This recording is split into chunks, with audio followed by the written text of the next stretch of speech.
Starting on page 312, here is the little detail.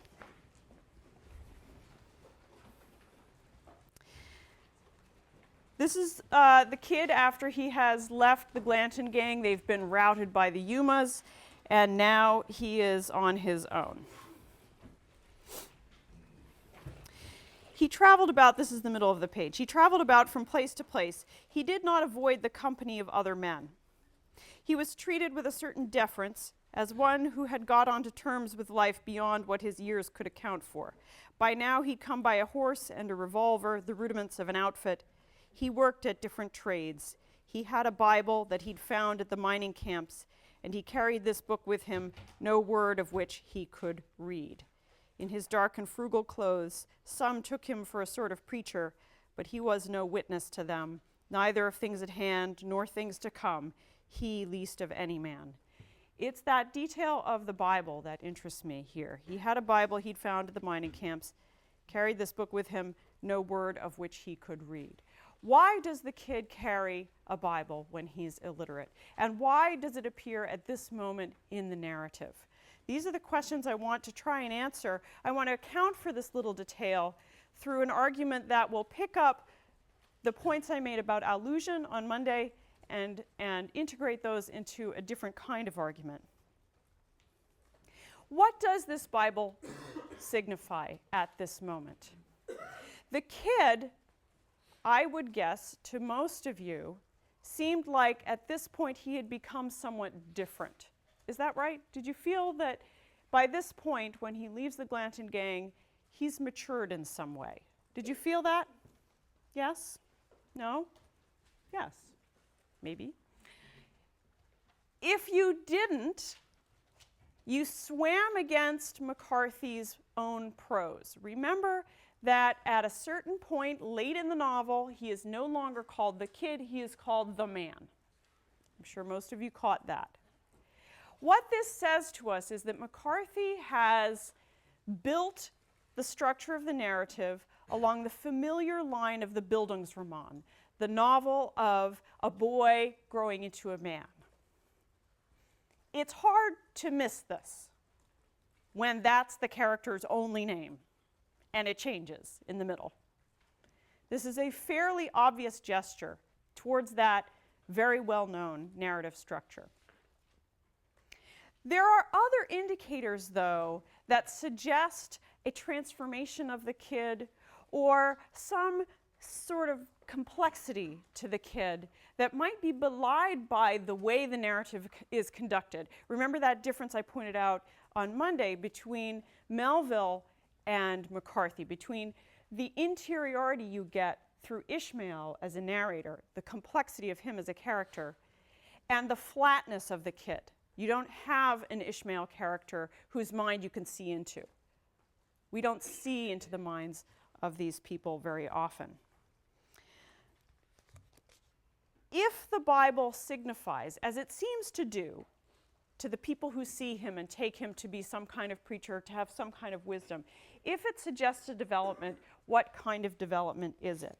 The judge is the person who gives us something to go on in this respect, and if you look on page 299, we can see what that is. The judge and the kid are at odds in the desert after the rout of the gang. And the kid is hiding with a loaded gun, and the judge is hunting him. And he keeps calling out to the kid, "The priest has led you to this boy. I know you would not hide. I know, too, that you've not the heart of a common assassin. I've passed before your gun sights twice this hour and will pass a third time. Why not show yourself?" "No assassin," called the judge, "and no partisan either. There's a flawed place in the fabric of your heart. Do you think I could not know? You alone were mutinous. You alone reserved in your soul some corner of clemency for the heathen." The judge sets the kid apart from himself and from the gang. In this moment especially, we feel that the kid has some kind of moral superiority, some kind of resistance to the violence that has been dominating the novel up until this time. You can see it also in a late example of the judge. He says that on 307, when he meets up with the kid much later, when the kid is in prison, this is on 307, about 2/3 of the way down.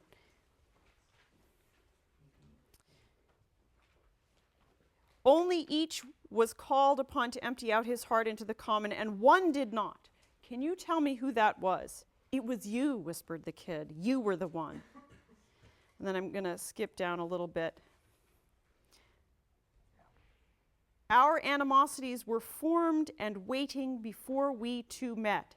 Yet even so, you could have changed it all. The judge here again singles out the kid as having somehow betrayed the gang.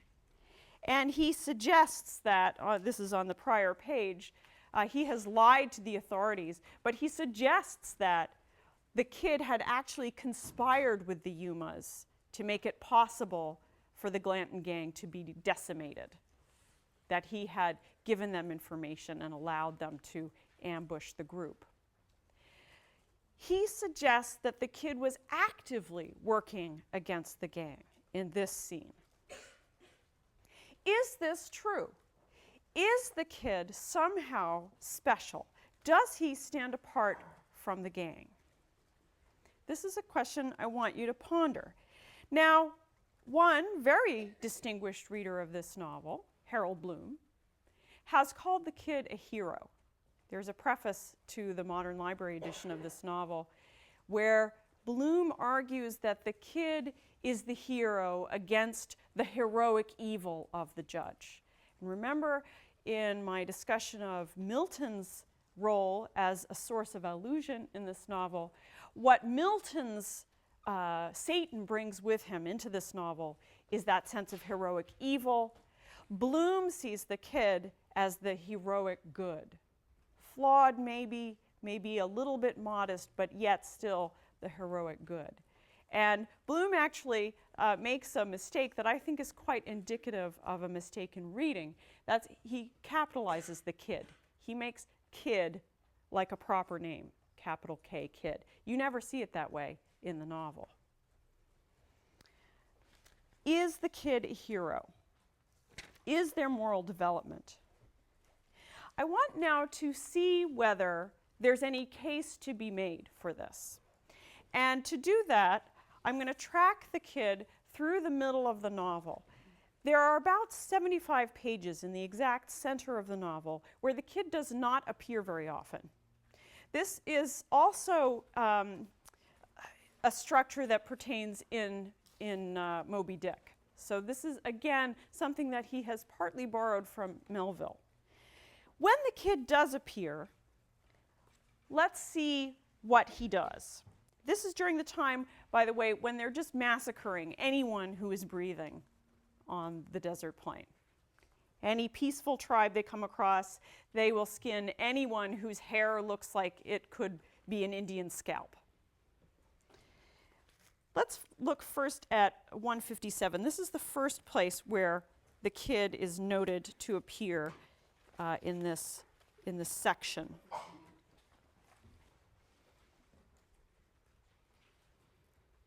This is McGill emerging from the burned encampment. McGill came out of the crackling fires and stood staring bleakly at the scene about. He had been skewered through with a lance, and he held the stock of it before him.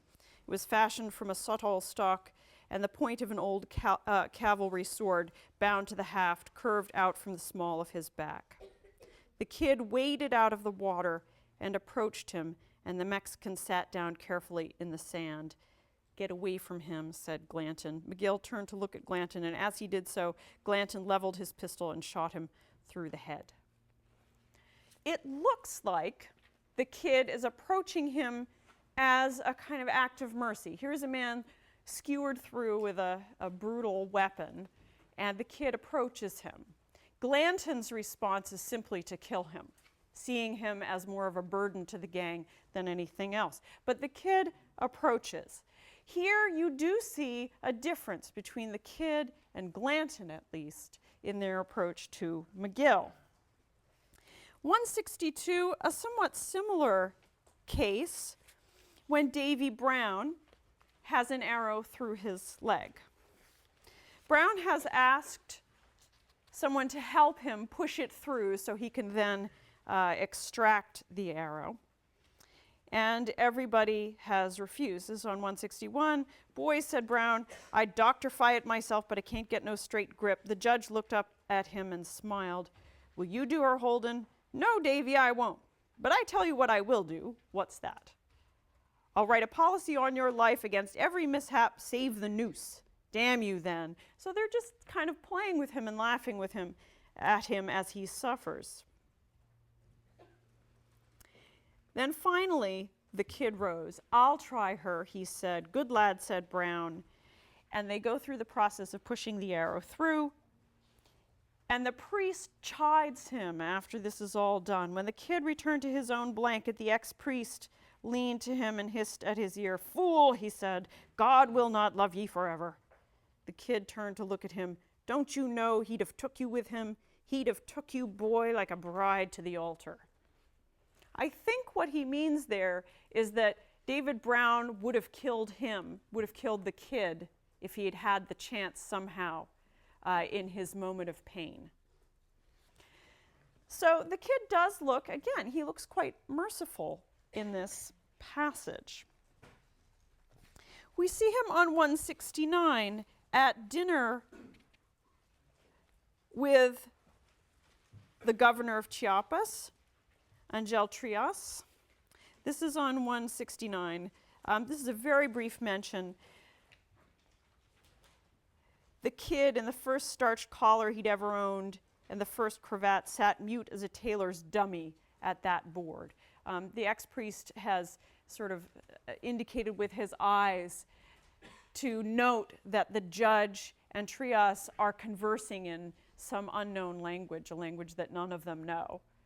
And it's as if to say, that look is as if to say, see there, he has a kind of mystical evil about him. He speaks even in these other languages that no one can understand. He's an otherworldly figure, the ex-priest seems to be saying just with his eyes. The kid is just like a dummy here. He is just a blank. On 173, this is the passage I noted on Monday where Toadvine and the kid are grumbling against the judge and Glanton because of their penchant for massacring peaceful Indians. And Toadvine puts the pistol to the judge's head. There's a parallel moment in the desert after the rout of the gang when the kid does not kill the judge. The kid has his chance and he also does not kill the judge. So this is another appearance of the kid. They're talking together. And I won't read it, but you can look at it if you like. That's on 173. 178, the kid instigates a bar fight. This is towards the middle of the page. They're all assembled in a bar. The kid addressed the table in his wretched Spanish and demanded which among those sullen inebriates had spoken an insult. Before any could own it, the first of the funeral rockets exploded in the street as told, and the entire company of Americans made for the door. And this begins the chaos that will eventuate in piles of bodies in this cantina as the Americans leave. And then on 204, this is about the time that the kid returns to the narrative. This is with Shelby. Remember, they've drawn lots to see who will conduct the mercy killing. Of the wounded men, 2 were Delawares and 1 a Mexican. The 4th was Dick Shelby, and he alone sat watching the preparations for departure. And the kid draws the arrow, but he does not kill Shelby. He lets Shelby die in the desert. These moments look like a kind of mercy, but I'm going to argue that they are not, in fact, instances of mercy. That in the end, they are not accountable for by any kind of moral calculus, that they resist that kind of evaluation. Why? Because every time the kid shows mercy, he shows mercy to one of his own gang. And we know what the gang goes on to do, right? They simply go on killing more people. So the allegiance that he seems to show with suffering, the mercy, is so selective that it can't be called such. And it's a kind of trick of McCarthy's narrative to allow us to see the suffering of these men in this kind of detail, while the suffering of all the people they kill goes by pretty quickly. You do see infants being bashed together. You see people run through with lances. You see people's heads hacked off. You see many scalpings. But there's never a moment when that's really focused on, that we really see it and are asked to feel for that suffering person.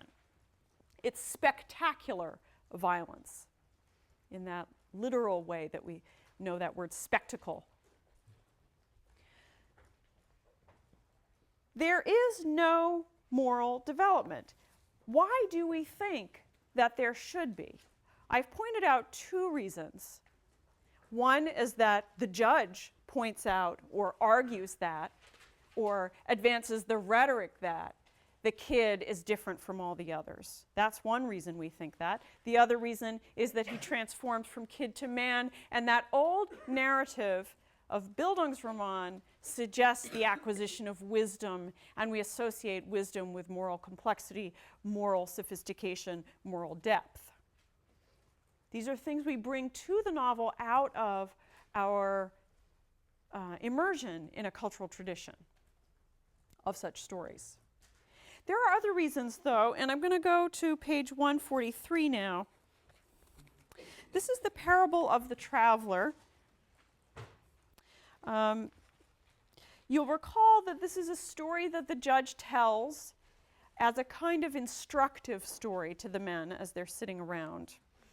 And the story is that there's a traveler passing through a wild part of the mountains, and he is accosted by a man who lives there.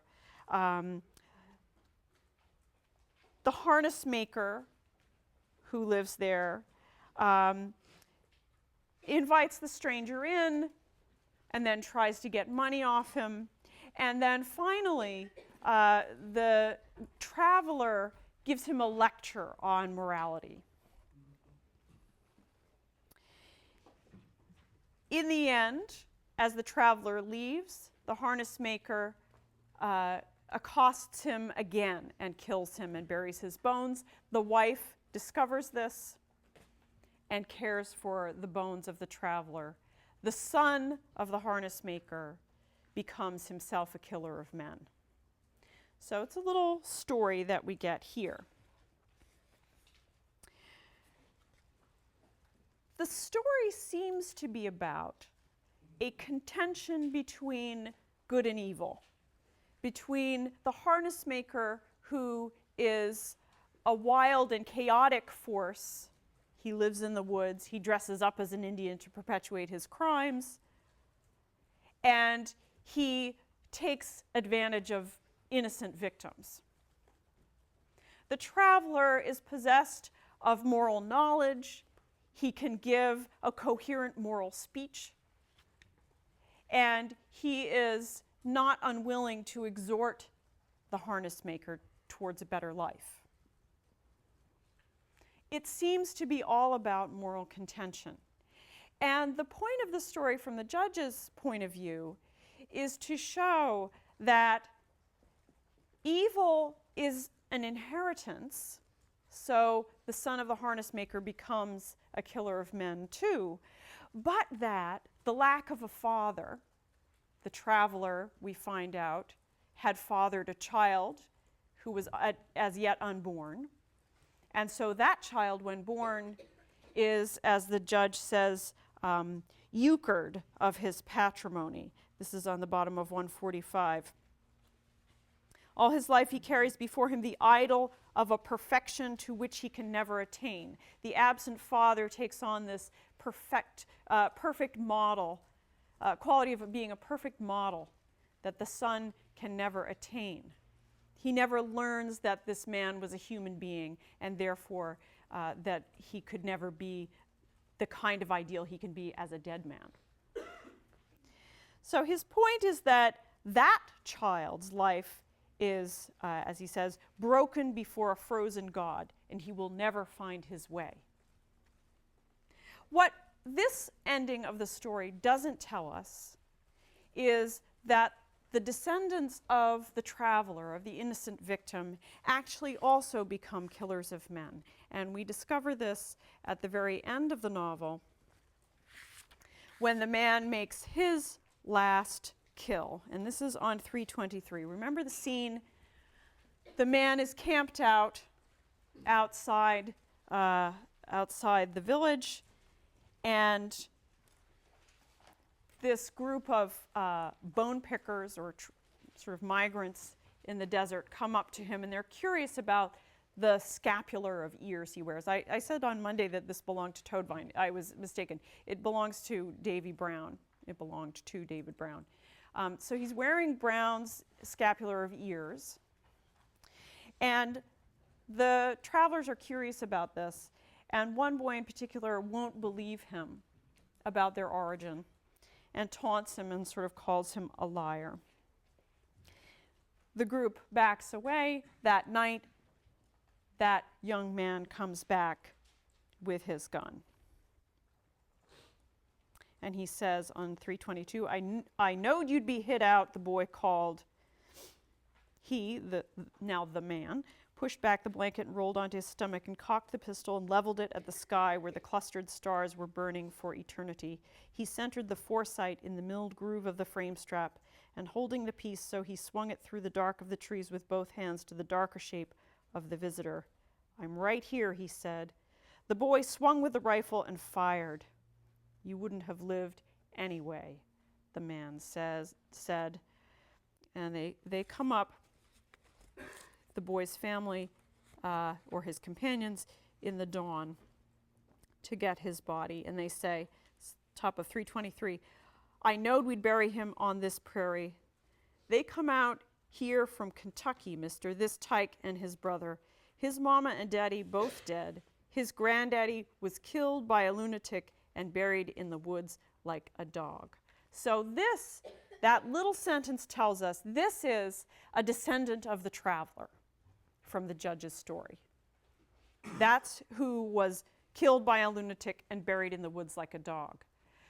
The brother who's been killed by the kid, now the man, tried to kill the kid, so we know that he has become a killer of men with that same taste for mindless violence that broods in the kid at the very start of the novel. And his younger brother, about 12, inherits the dead boy's gun. So we see that inheritance yet of violence continuing. So what appears to be a parable, what's told to the group of men by the judge in the form of a parable, invoking the parables of the Bible, which have spiritual, moral lessons to them, or can have spiritual, moral lessons to them. That discourse is not, in the end, a discourse that will divide killers of men from people who are not the killers of men. It does not help us to divide up the world between evil and good. It does not track along those lines that the judge's story about the kid, that the kid is his nemesis, that the kid is the counterforce to his evil. It does not track along those lines. And in fact, the whole novel renders the idea of a moral machinery moot. And you can see that a little bit too in the epigraphs. I won't stop on those right now. The epigraphs to the novel suggest also the futility of a moral discourse. I argued on Monday that there were two threads of tradition or inheritance or influence that McCarthy is drawing on. One historical, and I noted Sam Chamberlain's source material from his account of his life with the Glanton Gang, and then that whole train of literary allusions that I unearthed for you. The historical is made moot in this wonderful little passage from the judge. If the moral is made moot in all these ways that I'm discussing, the historical is dismissed quite quickly. 330.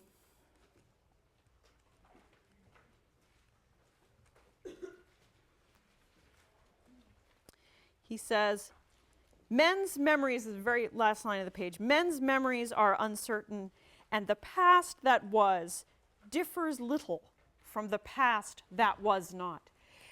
Think about that claim in the context of a historical novel. The past that was differs little from the past that was not. You can read the past that was not as the fictive past, the imagined past. This claim is that the true past has no significant distinction from the fictive past, that men's memories are no source of truth about the past. In this little line, McCarthy says to us, that historical record that I was quite careful to invoke, that I was quite careful to follow in some places, from which I got lots of detail that I used in my novel, forget about that. My novel stands on an equal plane of authority. It gives me a platform to make equally valid claims of truth about history and about the world. This is a kind of grandiloquent argument for fiction as opposed to history. On 309,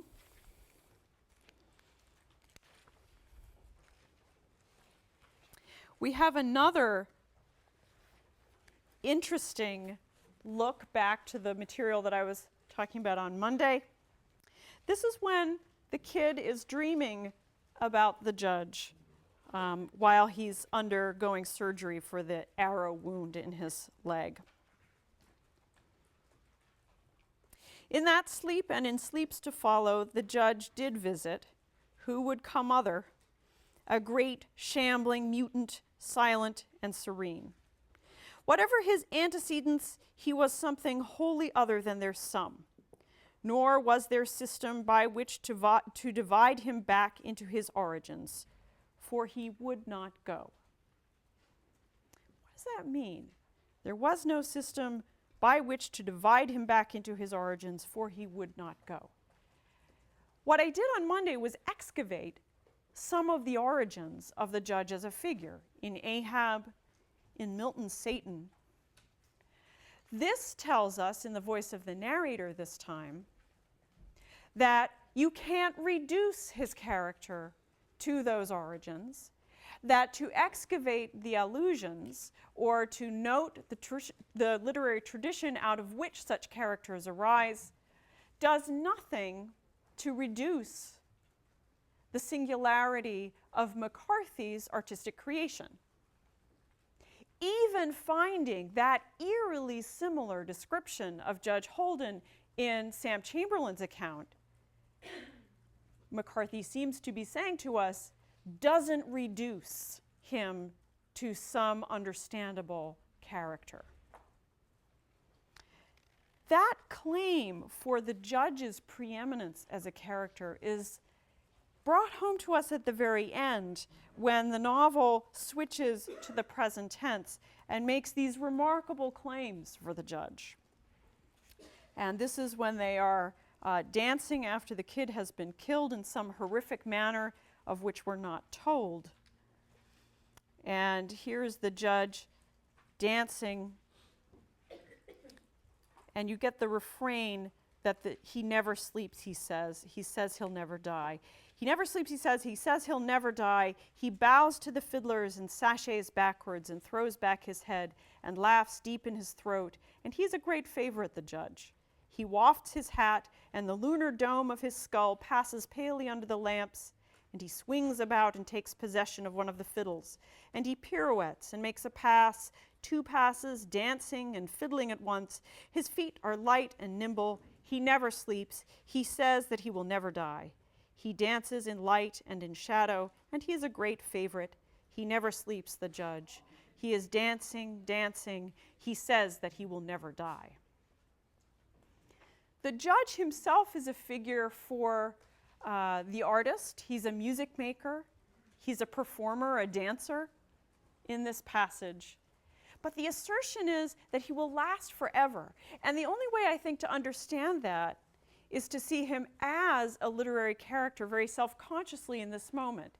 That like Milton's Satan, he's a character that will live in the tradition, that will never die out in the imagination of readers.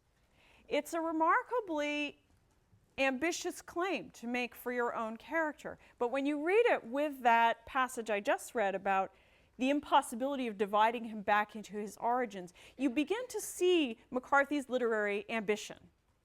And that is to add to the tradition in a significant way. McCarthy says about writing novels that it's not worth doing. You cannot write a good book unless it's about life and death. He dismisses, for example, Proust and Henry James as important writers on this ground because they're not writing novels about life and death. I would argue that McCarthy needs his novel to be about life and death because he is looking for the sound and the feel of literary authority. In these passages, I'm suggesting that it's a literary authority coming out of a Miltonic tradition, perhaps out of the tradition of great American novels like Moby Dick. But it goes much deeper than that. And this is where I get back to my original little detail of the Bible, the illiterate kid holding the Bible. 248, we get a discussion among the men of the Bible in the context of a discussion of war. This is what is said about it. This is Irving. Or actually, first Black Jackson and then Irving. The good book says that he that lives by the sword shall perish by the sword, said the Black. The judge smiled, his face shining with grease. What right man would have it any other way, he said. The good book does indeed count war and evil, said Irving. Yet there's many a bloody tale of war inside it. I would argue that this is a description of McCarthy's own book, except there's one thing that's different. The good book does indeed count war and evil. McCarthy's novel does not fail in making us see war as evil, because we're confronted over and over again with these scenes of violence, over and over again with its gratuitous nature. We feel the waste when that last young boy is killed by the man. We feel the waste of his life. We feel the tragedy in discovering that the sons of the harness maker and the sons of the traveler both come to the same end and become killers of men. We see that evil. And like the Bible, there is many a bloody tale within it. It does not count war and evil because it has not allowed a moral machinery to have a place in this universe or in the logic of the novel. What it holds out instead is the feeling of morality, the feeling that you could have a rhetoric that would divide the kid from the judge in a meaningful way, that would divide killers of men from not killers of men, that would divide the good from the evil, that would divide the peaceful from the warlike, even that would divide history from fiction, if there's something moral about the truth of history. Why does McCarthy use the pattern and the sound of biblical language throughout the novel? I think this is why. Robert Alter, who, if you've studied the Bible in any college course, you've probably at least come to know his work. He is a great translator of the Old Testament. And he came out recently with a version, I think it was in 2004, which he titles The Five Books of Moses. It's the Pentateuch, and it's retranslated in a very startling style. It's trying to honor the syntax of the Hebrew, which is paratactic, which means that it's strung together with ands rather than subordinated the way that Latinate languages are subordinated. So the King James Bible has, in the English tradition, been the prestigious literary translation of the Bible. Alter, in 2004, tries to make the modern equivalent of the King James Bible. And in the introduction to that translation, he says that what he's trying to do is to take the innovations of writers like Stein, Faulkner, and the only one from the late 20th century he mentions, McCarthy, to make a Bible that is true to the Hebrew syntax. This citation from Alter, this foremost scholar on the Bible and biblical translation, suggests just how successful McCarthy has been in persuading the ear that he is writing something like Scripture. He has persuaded Alter's ear that this book is the equivalent of Hebrew prose. He's so successful in doing that that he can make these gigantic claims. And I would point you back to the beginning of the novel, this citation of his father. The only line we get really about the kid's father. His father has been a schoolmaster. He lies in drink. He quotes from poets whose names are now lost. It's as if McCarthy is telling us, I'm erasing all that past that I'm invoking, from the Bible on up, from the Bible to the Iliad, to Milton, to Wordsworth, to Melville. I'm invoking it all, but forget all those names. Remember just one, the judge, or better yet, McCarthy. That's the one that you can remember. So McCarthy gives us the feel of Scripture, and yet he erases all that could be the content of Scripture. That's why I'm interested in the Bible in the hand of an illiterate kid. What is the Bible in the hand of an illiterate kid but the symbol of that kind of narrative? The symbol that there can be an authoritative narrative about the nature of the world, about all of history, about its meaning, about its structure. A book that can compel its readers, that can speak to life and death in the most ultimate way. But because it's in the hand of an illiterate person, it cannot be read. So what McCarthy is saying to us in that tiny detail is that the Bible is important as an artifact, as a literary artifact, proof that such narratives can exist. And McCarthy sets out to produce one. And in keeping with the illiterateness of the kid, one that has no moral content at all, has only made claims about the material of the universe and not the spiritual quality of the universe, and that persuades entirely by the sound of rhetoric and the structures that are familiar to us from the narratives of our tradition. That's the ambition of the novel. I'm actually right on time, so I will stop there.